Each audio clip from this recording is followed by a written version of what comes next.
Eagle double G.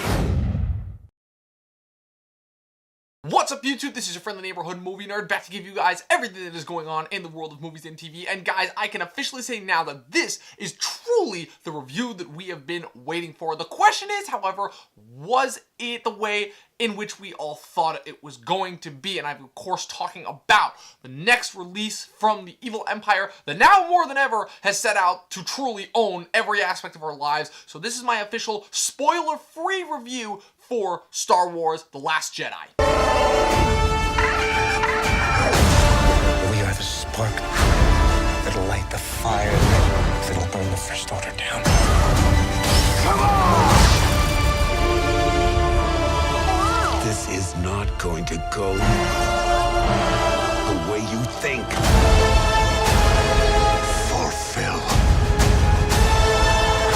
your destiny.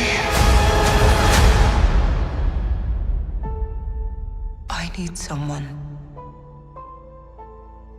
to show me my place in all this.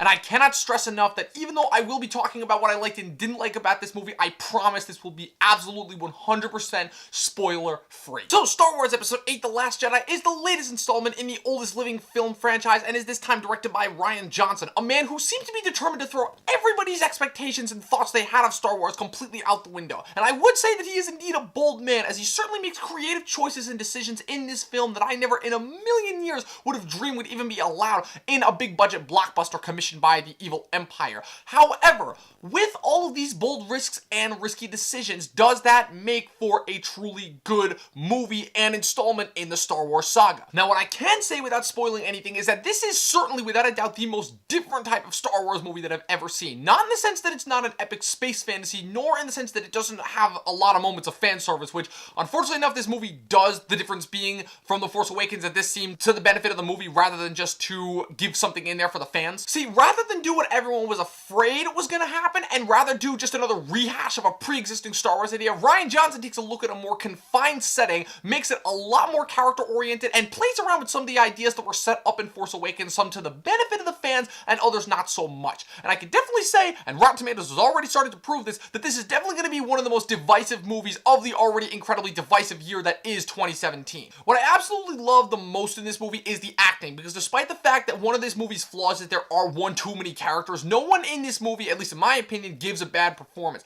I know that these three have been at the center of every single review that's already come out about this movie as having given the best performances, and that's going to make me sound like a broken record, but the standouts here are Mark Hamill, Daisy Ridley, and Adam Driver. This is easily Mark Hamill's best turn yet as the character of Luke Skywalker, as he takes all the best elements of the grumpy old hermit that's been through hell and mixes it with a little bit of that Miyagi-Mickey trainer type, all while never losing track of who Luke Skywalker is as a character. His back and forth to Daisy Ridley is fantastic, and she proves here that her performance in The Force Awakens was not a fluke, and I'm also really glad that by dialing back her screen time, Rian was able to explore her a little bit more as a character and not make her as much of a Mary Sue, which was a massive complaint coming out of The Force Awakens. Now, what Rian also does supremely well outside of the character work here is also play around with the idea of the Force, what both characters and fans think of it, and what it actually is, and show how that impacts the characters and their motivations. And this is done the best, in my opinion, with the work done by Kylo Ren, aka Ben Solo. Adam Driver turns in another supremely solid performance, once again managing to perfectly balance his growing evil side with his own massive insecurities, making him one of the most fully fleshed out and diverse characters that has been seen this decade so far. Now, here is where my problems with this movie begin, because despite Kylo Ren's amazing catharsis and character growth, with the way that Rian Johnson is constantly making him bounce back and forth with his indecisiveness and whether he wants to be good or evil, it almost feels like he's simply toying with the audience just to keep them on their toes.